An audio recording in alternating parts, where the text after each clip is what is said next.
ናለው በዛሬው ዕለት የሚሰጠው በህገ መንግስት ጉዳዮች አጣሪ ጉባኤ ጽህፈት ቤት የሚሰጠው የፕሬዲዲስ በተመለከተ ማብራሪያ ለመስጠት ነው። ይሄ ማብራሪያ ለመስጠት ያስፈልገው እንግዲህ የፍሪ ህገ መንግስት ጉዳዮች አጣሪ ጉባኤ በህገ መንግስቱ የተቋቋመ ሲሆን በዋናነት በህገ መንግስት የህገ መንግስት ጉዳዮችን የማጣራት ስልጣን የተሰጠው ተቋም ነው። በህገ መንግስት ጉዳዮች በማጣራት በተሰጠው ህገ መንግስታዊ ተልዕኮ ይህንን ስራ ለማሳካት ጉባኤው ስራውን ከጀመረ ጀምሮ በርካታ መዝገቦች፣ በርካታ ኬዞች፣ በርካታ ህገ መንግስታዊ መብት ጥሰቶች ከሶስቱም የመንግስት አካላት እየቀረበለት ይገኛሉ። በዚህ የሚቀርቡለትን የህገ መንግስት ትርጉም ጥያቄዎችን ተቀብሎ ምርምሮ ለመጨረሻ ውሳኔ ለፌዴሬሽን ምክር ቤት የሚያስተላልፍ ተቋም ነው። በዚህ በሚያደርገው ህገ መንግስታዊ ጉዳዮች ማጣራት እንዲያግዘው ለዚህ በአፍሪካ ደረጃ የተቋቋመውን የኮንፈረንስ ኦፍ ኮንስቲቱሽናል ጁሪስዲክሽን ኦፍ አፍሪካ የሚል የተቋቋመ ተቋም አለ። ይሄ ተቋም የሚሰራው በዋናነት በህገ መንግስቱ ላይ ነው። የዚህ የአፍሪካ ኮንስቲቱሽናል ኮንፈረንስ ኦፍ ኮንስቲቱሽናል ጁሪስዲክሽን ኦፍ አፍሪካ የሚባለው ኦልሞስት ከአፍሪካ 49 ሀገራት የዚህ የኮንፈረንሱ የኮንግሬሱ አባል ናቸው። እነዚህ የአፍሪካ ህገ መንግስታዊ ፍርድ ቤቶች እና መሰል ተቋማት የሚባል ህብረት ነው ያለው። የአፍሪካ ህገ መንግስታዊ ፍርድ ቤቶች እንደሚታወቀው እንግዲህ የህገ መንግስት የመተርጎም ስልጣን በዓለም ደረጃ 3 አይነት ሞዴል ነው ያለው። የመጀመሪያው የህገ መንግስት የመተርጎም ስራ በመደበኛ ፍርድ ቤታቸው የህገ መንግስትን የሚተረጎሙ ሀገራት አሉ። እንደዚሁም ከመደበኛ ፍርድ ቤት ውጪ ህገ መንግስቱን የሚተረጉም የህገ መንግስት ፍርድ ቤት አቋቁሞ ህገ መንግስታቸውን የሚተረጉሙ ሀገራት አሉ። እንደዚሁ ደግሞ የህገ መንግስት የመተርጎም ስልጣን እንደኛው አይነት የኮንስቲቱሽናል ካውንስል በማቋቋም በምክር ቤት ደረጃ የመጨረሻ ውሳኔ የሚሰጥባቸው ሀገሮች አሉ ማለት ነው። ስለዚህ የኛ ሀገር የምትከተለው ልዩ የሆነ የህገ መንግስት አተረጓጎም ስርዓት ነው። ስለዚህ ይህንን እንግዲህ የህገ መንግስት የመተርጎም ስልጣን በሀገራችን አሁን የተጀመረ ነው። አሁን ስራ ላይ ባለው የፍሪ ህገ መንግስት ነው ስራ የተጀመረው። ሌሎች ሀገሮች በርካታ ጊዜ ይህንን የህገ መንግስት የመተርጎም ስልጣን ብዙ ሰርተውበታል፣ ብዙ ዓመት አስቆጥሯል። እስከ 200 ዓመት ያስቆጠሩ ሀገራት አሉ። ለእኛ ግን ገና ጅምር የህገ መንግስት የመተርጎም ስልጣን የጀመርንበት ጊዜ አሁን ስራ ላይ ባለው ህገ መንግስት ነው ማለት ነው። ስለዚህ እኛ ሀገር ሌሎች ሀገሮች በጣም በርካታ ልምድ የጥናትና ምርምር ስራዎች ስራ የተሰራበት ሁኔታ አለ። ለዚህ የህገ መንግስት ጉዳዮች አጣሪ ጉባኤ የሚቀርቡለትን ኬዞችን በዋናነት የዓለም አቀፍ ተሞክሮን ያገናዘበ የስራዎቹን ለመስራት በሚያመች ሁኔታ እንግዲህ ከዚህ የአፍሪካ ህገ መንግስታዊ ፍርድ ቤቶችና መሰል ተቋማት አባል በ2017 ዓ.ም የዚህ ጉባኤ አባል ሆነዋል። እንደ አውሮፓውያን አቆጣጠር ይሄ ጉባኤ አባል ከሆነበት ጊዜ ጀምሮ እያንዳንዱ አባል ሀገራት በሚያዘጋጁት ጉባኤው 2 አይነት አሰራር አለው። አንደኛው በየ2 ዓመቱ ጠቅላላ ኮንፈረንስ ያደርጋል። እንደዚሁም በ4 ዓመት አንድ ጊዜ የሳይንቲፊክ ሴሚናር ያደርጋል ማለት ነው።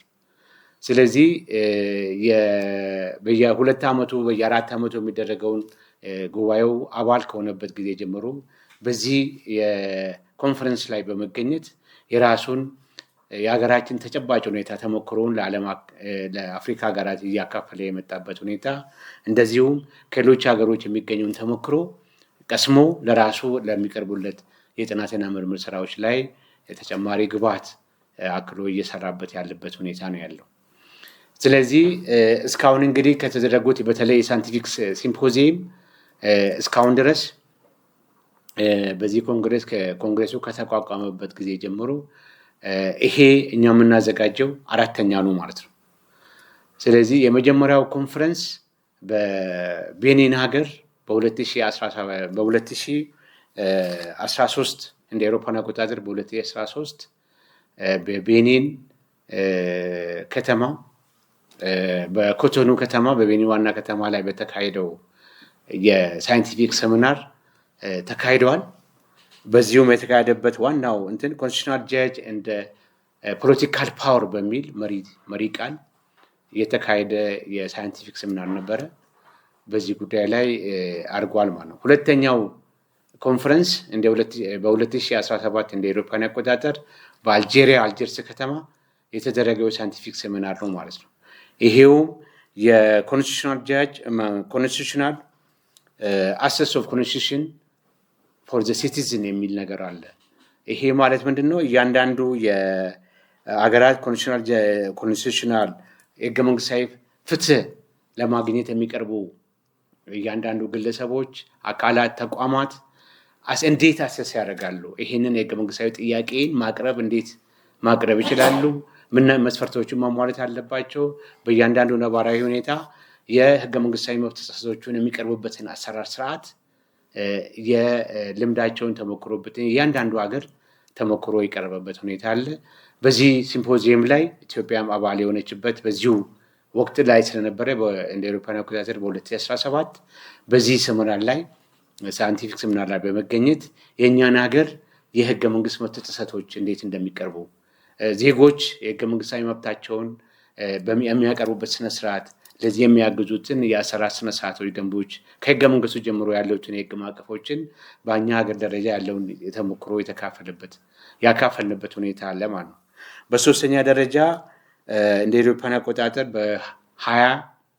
በ21 በዚህ በማፑቶ ከተማ በሞዛምቢክ ማፑቶ ከተማ የተደረገ ነው። በዚህም የአጠቃላይ ስለ ኤሌክቶራል ፕሮሰስ ላይ ነው። ኤሌክቶራል ፕሮሰስ ላይ በምርጫ ሂደት ላይ የሚያጋጥሙትን ችግሮች ላይ እንደ እያንዳንዱ ነባራዊ ሁኔታ በምርጫ ስነስርዓት በምርጫ ሂደት ላይ በአፍሪካ ደረጃ ያለው ተግዳሮቶችን ምን እንደሆነ በዚህ ጉዳይ ላይ እንደ መሪ ቃል ተይዞ የኤሌክቶራል ፕሮሰስ ላይ የተደረገውን የሳይንቲፊክ ሴሚናር ኢትዮጵያም ተካፍሎ ልምድ ያገኘንበት ሁኔታ አለ ማለት ነው። ይሄ በአራተኛ ለአራተኛ ጊዜ ይሄ ኮንፈረንሱ በአዲስ አበባ ከተማ የምናዘጋጀው እኛ ድሉን አግኝተናል ማለት ነው። ይህንን ኮንፈረንስ ለማዘጋጀት ኢትዮጵያ ድሉን አግኝታለች። በዚህ በምናዘጋጀው ኮንፈረንስ እያንዳንዱ ሀገር ይህንን ኮንፈረንስ ሲያዘጋጅ ለራሱ ተሞክሮ የሚወስድበትን ቴም ወይም መሪ ቃል የመቅረጽ ኃላፊነት ስላለበት እኛ ይህንን ኮንፈረንስ ስናዘጋጅ ኮንስቲቱሽናሊዝም እንደ ስቴት ቢልዲንግ በሚል መሪ ቃል የኮንፈረንስ ላይ እያንዳንዱ ተሞክሮ ልምድ ልውውጥ እንዲደረግበት የምናደርግበት ሁኔታ ነው ማለት ነው። ስለዚህ ይሄንን መሪ ቃል ቀርጸን በአሁኑ ሰዓት ለእያንዳንዱ አባል ሀገራት በዚህ ቴም ላይ ያላቸውን ኮንስቲቱሽናሊዝም እያንዳንዱ ሀገር ኮንስቲቱሽናሊዝም በማስፈን ረገድ ያገኛቸው ተጨማሪ ያገኛቸው ውጤቶች እንደዚሁም የህገ መንግስታዊ ስርዓቱን ለማስቀጠል የተቋቋሙ ተቋማት ቀጣይነት በሚመለከት የስቴት ቢልዲንጉ ምን ላይ እንዳለ በዚህ ጉዳይ ላይ እኛን ተሞክሮ እንዲያቀርቡልን የእኛም ተሞክሮ ለማቅረብ ለእያንዳንዱ አባል ሀገራት ይህንን የመሪ ቃል ቀርጸን ለእያንዳንዱ ሀገር ተልኳል። በዚህ በተላከላቸው መሪ ቃል መሰረት እያንዳንዱ አባል በዚህ ጉዳይ ላይ የራሳቸውን ጥናታዊ ጽሑፍ አዘጋጅተው ከ19 ማለት ነው በሚቀጥለው አርብ ህዳር 19 ቀን ህዳር 19 2025 በአፍሪካ ህብረት መቀመጫውን ሄድኳርተር በሆነው የአፍሪካ ህብረት አዳራሽ ላይ ይህንን የሳይንቲፊክ ሴሚናሩ እናካሂዳለን ማለት ነው። ስለዚህ ህዳር 19 ቀን በሚደረገው የአፍሪካ ህገ መንግስታዊ ፍርድ ቤቶች እና መሰል ተቋማት ሲምፖዚየም ላይ በርካታ ጽሁፎች ይቀርባሉ። ለዚህ አስፈላጊውን ቅድመ ዝግጅት አድርገናል ማለት ነው። ስለዚህ ከአስፈላጊ ቅድመ ዝግጅቶች መካከል እያንዳንዱ ሀገራት በዚህ ሲምፖዚየም ላይ የሚገኙ ሀገራት እያንዳንዱ የኮንፈርሜሽን ስራዎችን በጉባኤው ጽህፈት ቤት በኩል አስፈላጊውን ኮንፈርሜሽን ስራ አድርገን በአሁኑ ሰዓት እንግዶቹ ለዚህ ሲምፖዚየም ላይ ለመሳተፍ እየገቡ ይገኛሉ ማለት ነው። ይህንን ሲምፖዚየም ስናዘጋጅ አብዛኛው ቅድም የጠቀስኳቸው ሲምፖዚየሞች ሶስቱም ሲምፖዚየሞች ላይ አብዛኛው በዚህ ሳይንቲፊክ ሰሚናር ላይ የሚገኙት አብዛኛው በጥናትና ምርምር በዩኒቨርሲቲ የጥናትና ምርምር በዚህ በህገ መንግስት ጉዳይ ላይ የሚሰሩት ምሁራኖች ናቸው የሚቀርቡት ማለት የሚታተፉት። በዚህ በአዲስ አበባ ግን በጣም ለየት ባለ ሁኔታ እኛ ባዘጋጀነው እዚህ ሲምፖዚየም ላይ አብዛኛው ከ22 በላይ የአፍሪካ ህገ መንግስታዊ ፍርድ ቤት ፕሬዝዳንቶች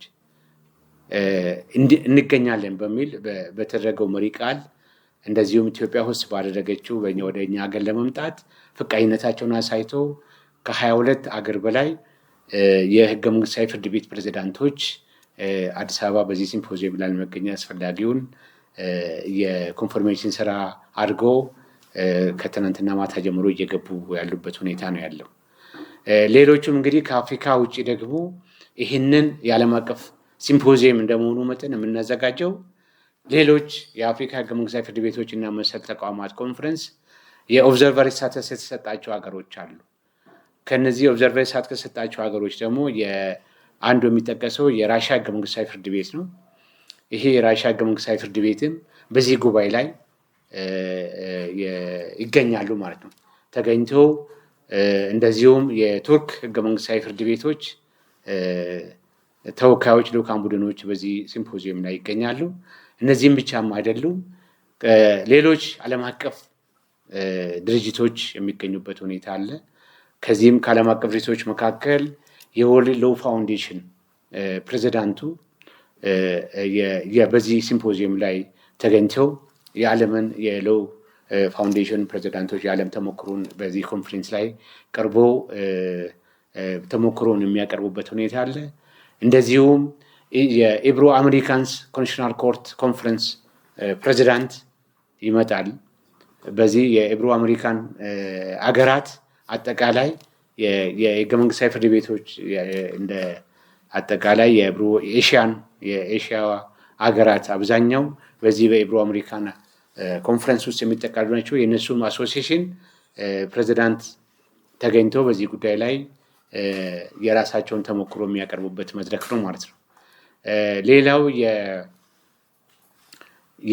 ከስፔን የሚመጡ ህገ መንግስታዊ ፍርድ ቤቶች የሚመጡ አካላት አሉ።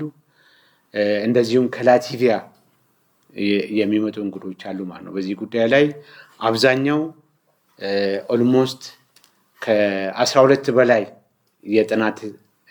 የጥናትና ምርምር ጽሁፋቸውን የልምድ ተሞክሮ ልውጣቸውን የሚያቀርቡበት ሁኔታ ነው ያለው። እንግዲህ አብዛኛውን የጥናትና ምርምር ስራቸውን እንዲያቀርቡበትን ዝግጅታቸውም ደርሶን አስፈላጊውን ፕሮግራም የሚመራበትን ፕሮግራም በኢትዮጵያ በኩል ተቀርጿል ማለት ነው። ስለዚህ ይሄ ሲምፖዚየሙ ሲካሄድ እንግዲህ በሀገር ውስጥ ከፍተኛ የመንግስት ስራ ኃላፊዎች የሚገኙበት መድረክ ነው። በተለይ የፍትህ አካላት አብዛኛው ይሄ እንግዲህ ለሀገራችን ለመጀመሪያ ጊዜ ይሄ ሲምፖዚየም ሲካሄድ ለሀገራችን ለመጀመሪያ ጊዜ ነው።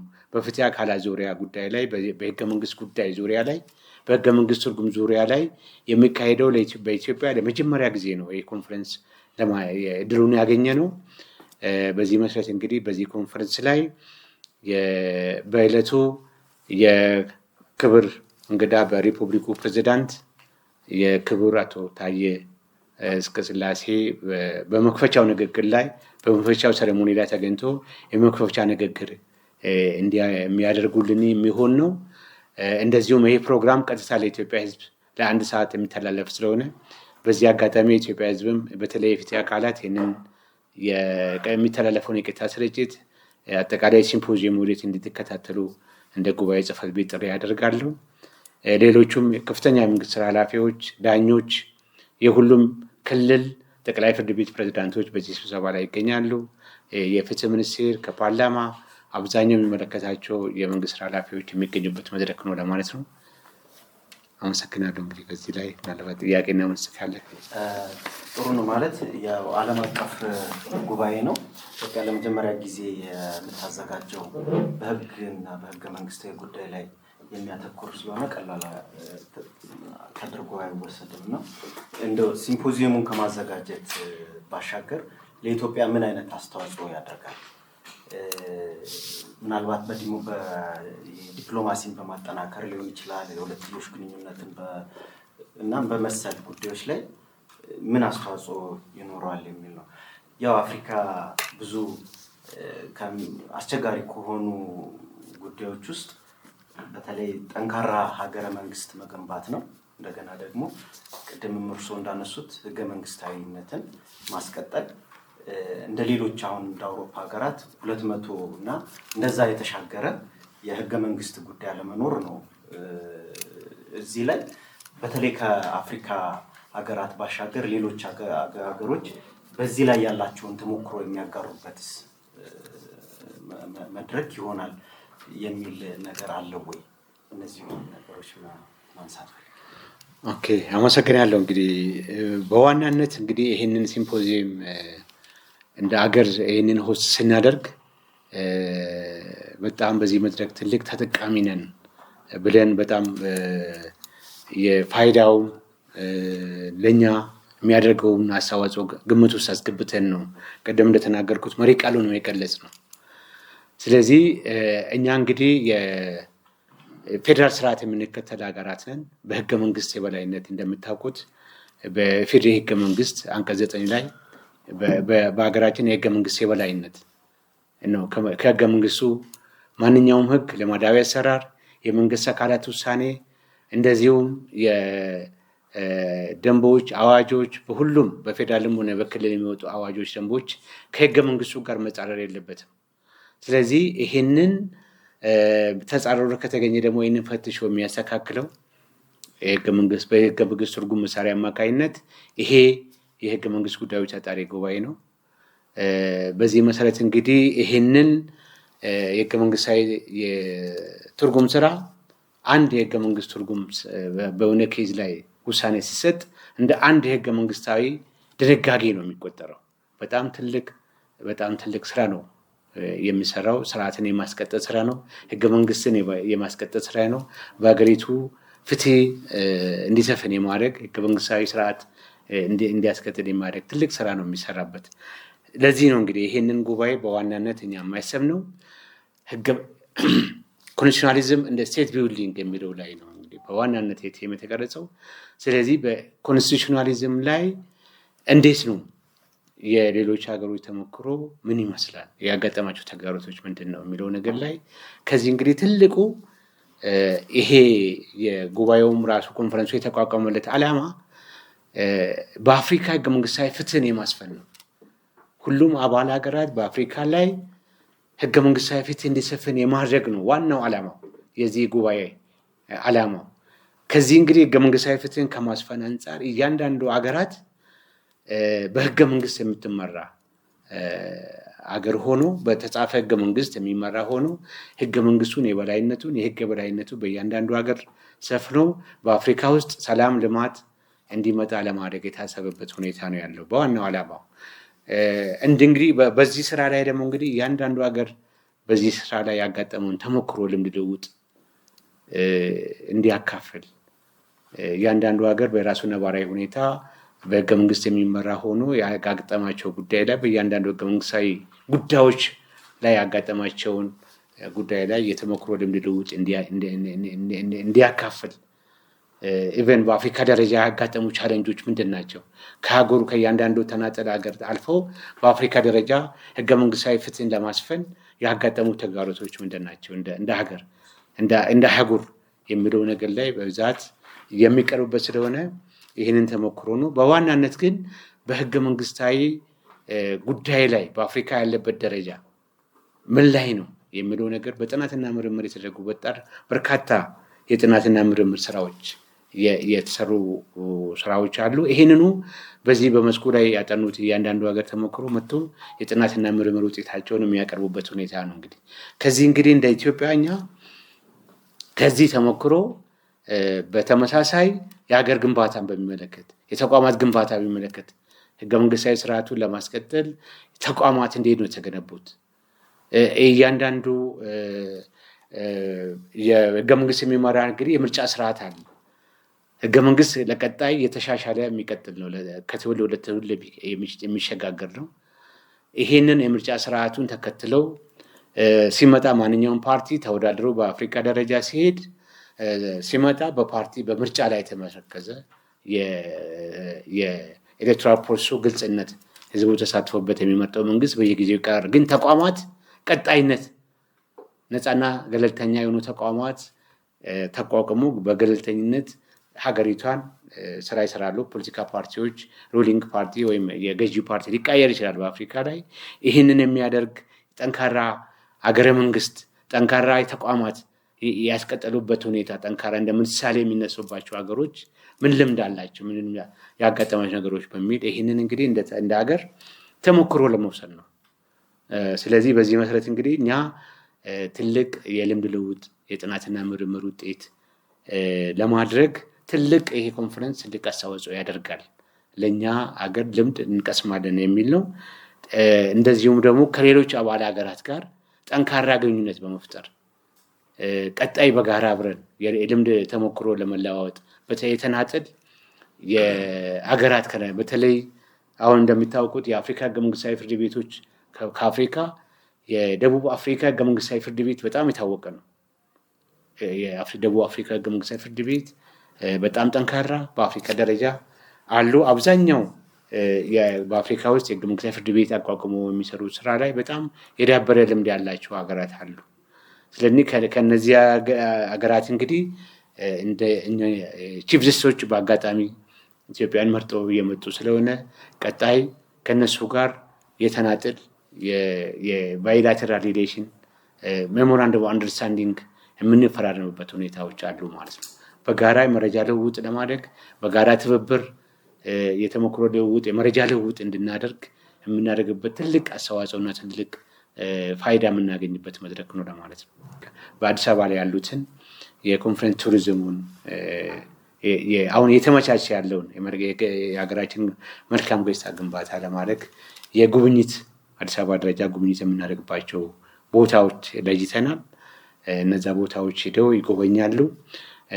ሌሎቹ እንደ ቀጣይ እዚሁ ቆይተው የቆይታ ጊዜያቸውን አራዝመው ሌሎቹንም ቦታ የመጎበኘት አዲስ አበባ ላይ ያሉትን የልማት ስራዎችን የመጎበኘት እቅድ የያዙ ሁሉ አሉ።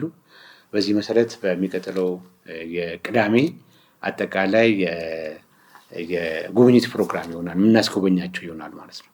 ከዚህ እንግዲህ የምናገኘው የአዲስ አበባን የቱሪዝም ኮንፈረንስ ቱሪዝምን ስራ በዚህ አጋጣሚ አይተው ተጨማሪ ለቀጣይ ለቱሪዝሙም ለኢንቨስትመንቱም የሚያበረታታ ስራ እንሰራለን የሚል እንደ አንድ ግብ የተያዘበት ሁኔታ ነው ያለው። እንግዲህ እስካሁን ድረስ እስከ 150 ሰው ይሳተፋል የሚል ነው። እኛ ሆስት ስናደርግ እንዴ እያንዳንዱ ሀገር አባል ሀገራት ቅድም እንደተናገርኩት ለእያንዳንዱ አባል ሀገራት ወደ ሁለት ሰው እንዲመጣ ነው የሚበረታታው። የኦልሞስ በኮንፈረንሱ ህግ መሰረት ሁለት ሰው ሆስት እንዲመጣ ነው የተቀመጠው የኮንፈረንሱ ሩል ላይ ማለት ነው። ነገር ግን ኢትዮጵያ ላይ በጣም ከፍተኛ የአዲስ አበባ በመዘጋጀቱ ምክንያት ከእያንዳንዱ ሀገር 4-5 ሆኖ የሚመጡ ዴሌጌሽኖች አሉ ማለት ነው። ስለዚህ ኦልሞስት እስከ 150 ተሳታፊዎች ይመጣሉ። በተጨማሪም የኛ ሀገር ተሳታፊዎች ቅድም ያልኳቸው ሀገሮች ተሳታፊዎች አሉ። ኦልሞስት አብዛኛው እስከ 200 ሰዎች ይሳተፋሉ የሚል ነው እንግዲህ አብዛኛው የሚጠበቀው። እሺ አመሰግናለሁ። ገዛኸኝ ይባላል ከኢትዮጵያ ዜና አገልግሎት የመጣሁት። ኢትዮጵያ ያው እንደ የፍትህ ስርዓት ውስጥ ዲሳቲስፋክሽን አለ። አንዳንድ ጊዜ የፍርድ ቤቶች ውሳኔዎች የማይከበሩበት የአፈጻጸም ላይ ብዙ አይነት ክፍተቶች አሉ። እናንተ ጋር የሚመጡ ይመስለኛል እንደዚህ አይነት ነገሮች እና እነዚህ ክፍተቶች እንዳሉብን ሁሉ ኢትዮጵያ የምታስተላልፋቸው ቤስት ፕራክቲስ የሚባሉ ሌሎች ሀገራት ሊማሩባቸው የሚችሏቸው ነገሮች ካሉ ለአብነት የሚጠቅሱልኝ ካለ። ኦኬ እንግዲህ እስካሁን ድረስ ጉባኤው ስራውን ከጀመረ ጀምሮ በርካታ የህገ መንግስት ትርጉም ጥያቄዎች ቀርቦለታል። ከቀረቡት ኬዞች እንግዲህ ወደ 150 በላይ የህገ መንግስት ትርጉም ውሳኔ ተሰጥተዋል ማለት ነው። ስለዚህ ከነዚህ ህገ መንግስት ትርጉም ከተሰጠባቸው እንደ ምሳሌ እንደ ላንድማርክ የሚጠቀሱ ውሳኔዎች መካከል አንዱ አብዛኛው ኢትዮጵያ ህዝብ እናንተም እንደምታውቁት ባለፈው የሀገራት ባጋጠመን የኮቪድ-19 ምርጫ መራዘም ጉዳይ ላይ በኮቪድ-19 በወረርሽኝ በመከሰቱ ምክንያት በመጨረሻ የምርጫ ወቅት ላይ ነው የወረርሽኝ የተከሰተው። በዚህ የኮቪድ-19 ያለው በዓለም ደረጃ ያለው አጠቃላይ በጣም አስቸጋሪ ህዝቡ ወጥቶ ምርጫ መምረጡን በጣም አስቸጋሪና ፈታኝ የሆነበት ሁኔታ አለ። በዚህ መሰረት እንግዲህ በእኛ ሀገርን ብቻ ሳይሆን ሌሎቹም ሀገራት በዚሁ በተመሳሳይ ሁኔታ የምርጫ ዘመን መጨረሻ ምርጫ ዘመን ላይ ይሄ በሽታ በመከሰቱ ምክንያት ምን መሆን አለበት የሚል ነው። ምርጫ በየ5 ዓመት መካሄድ አለበት። ይሄ ህገ መንግስቱ ላይ የተደነገገ ድንጋጌ ነው። ነገር ግን እንደዚህ አይነት ከአቅም በላይ ሲከሰት ህዝቡ ወጥቶ መምረጥ የማይችልባቸው ችግሮችና አደጋዎች ከመጡ ምን ይደረጋል የሚለው ነገር ላይ ይሄንን በእኛ ሀገር ደረጃ ትልቅ የላንድ ማርክ የሆነ ውሳኔ ተወስኗል ማለት ነው። ስለዚህ ይሄ ጉዳይ የምርጫ በዚህ ወቅት ላይ ለማድረግ የሚያስከትለው ከፍተኛ ጉዳት ህዝቡ ላይ የሚያስከትለው ጉዳት ላይ በሚመለከት የህገ መንግስት ትርጉም ጥያቄ እንዲቀርብ ከህዝብ ተወካዮች ምክር ቤት ለዚህ ጉባኤ ቀርበው ይህንን ምርጫውን ለማካሄድ የሚያስችሉ ሁኔታዎችን የጉባኤው አስፈላጊውን የጥናትና ምርምር በማድረግ የሌሎችም ሀገራት ተሞክሮ በዛ በወቅቱ በነበሩ ተመሳሳይ ያጋጠሙ ሀገራት አሉ እና ይህንን የሌሎቹንም ሀገሮች ተሞክሮ በመቅሰም እንደዚሁም ደግሞ ይሄ ወረርሽኝ ህዝብ ወጥቶ መምረጥ ይችላል አይችልም የሚያስችልባቸው ሁኔታዎችን የሚመለከታቸው ከዚህ ከጤና ዘርፍ ጋር የሚሰሩትን የሚመለከታቸው የጤና ጥበቃ ሚኒስቴር በወቅቱ የተቋቋሙት የኮቪድ-19 የወረርሽኝ መከላከል የተቋቋሙ ተቋማት የሚመለከታቸው ተቋማት በዚህ ጉዳይ ላይ አስተያየት እንዲሰጡበት ተደርገው እንደዚሁም የሌሎች ህገ መንግስታዊ ምሁራን በዚህ ጉዳይ ላይ ጉባኤው ለኦፐን ለግልጽ ለፓብሊክ ኢትዮጵያ ህዝብ እንዲወያይበት ተደርገው የአሚከስ ኩሪ በዚህ ላይ የሚመለከታቸው ምሁራኖች ሀሳብ የሚሰጡበትን የሀሳብ የሚቀበልበትን በህግ የአሚከስ ኩሪ ስርዓት አካሄደው ቀጥታ ቴሌቪዥን በህዝቡ ቀጥታ ተላለፈበት ሁኔታ አለ ሂደቱ ላይ። ስለዚህ ይህንን በወቅቱ ይህንን ምርጫ ለማድረግ የሚያስችል ህዝቡ ወጥቶ ከመረጠ የሚያስከትለው አደጋ ጉዳት በህዝቡ ላይ የሚያደርሰውን ግምት ተደርገው የቀረቡት የጥናትና ምርምር ውጤቶች እንደገና የኢትዮጵያ ብሔራዊ ምርጫ ቦርድም በዚህ ጉዳይ ላይ ማብራሪያ እንዲሰጥ ተደርገው የጤና ጥበቃ ሚኒስቴር በወቅቱ ቀርቦ የአስረጂ ሁኔታ እንደዚህም በወቅቱ የተቋቋመውን የኮቪድ-19 ወረርሽኝና መከላከያ ቁጥጥር ጽሕፈት ቤት መጥቶ ለጉባኤው አስፈላጊውን ማብራሪያ እንዲሰጡበት ተደርገው በዚህ ላይ የምርጫው ከ1 ዓመት በኋላ የወረርሽኙ ቁጥጥር ስር ከዋለበት ጊዜ ጀምሮ በ1 ዓመት ጊዜ ውስጥ ምርጫው እንዲራዘም የተደረገው ውሳኔ ተወሰነው። ይሄ ውሳኔ ለፌዴሬሽን ምክር ቤት የመጨረሻ ውሳኔ ቀርቦ ፌዴሬሽን ምክር ቤትም ይህንን በማጽደቁ ምርጫው ለ1 ዓመት የተራዘመበት ውሳኔ ትልቅ ተሞክሮ ነው ማለት ነው።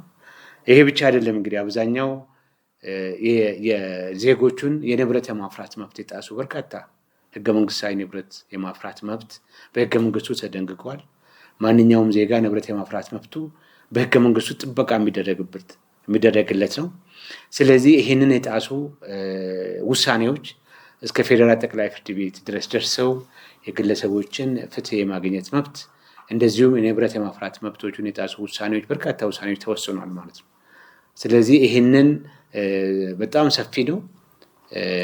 አብዛኛው በንብረት የማፍራት መብት በህገ መንግስታዊ ትርጉም ተሰጥቶባቸው እያንዳንዱ የዜጎች የንብረት መብት የማስከበር ስልጣን በህገ መንግስቱ በሰጠው መሰረት ንብረት ማፍራታቸው መብታቸውን የተከበረለት በዚህ ላይ ህገ መንግስቱን የበላይነት ያሳየንበት ሁኔታ ነው ያለው ማለት ነው።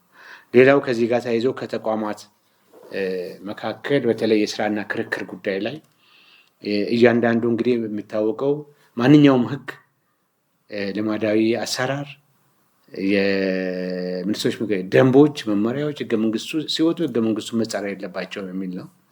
በዚህ ላይ እንግዲህ ተጨባጭ ህገ መንግስቱን ጥሶ የተገኙ የአዋጅ ድንጋጌዎችን፣ ደንቦችን በህገ መንግስት ትርጉም ቀርቦ ተመርምሮ ያ ህገ መንግስቱን የሚጻረረው አዋጅ ድንጋጌው እንዲስተካከል እንዲሻሻል፣ እንደዚሁም የህገ መንግስቱን የሚጥስ የደንቦች መመሪያዎች እንዲስተካከሉ የተደረገበት ሁኔታ ነው ያለው። ስለዚህ በርካታ ውሳኔዎች የተወሰኑበት ሁኔታ አለ። እንግዲህ ዝርዝር ለመግባት ካለን ሰዓት አንጻር እንጂ በጣም ሰፊ ልምድ ተሞክሮ ለዓለም ሁሉ ያካፈልንበት ሁኔታ አለ በዚህ ጉዳይ ላይ ማለት ነው። እናመሰግናለን እንግዲህ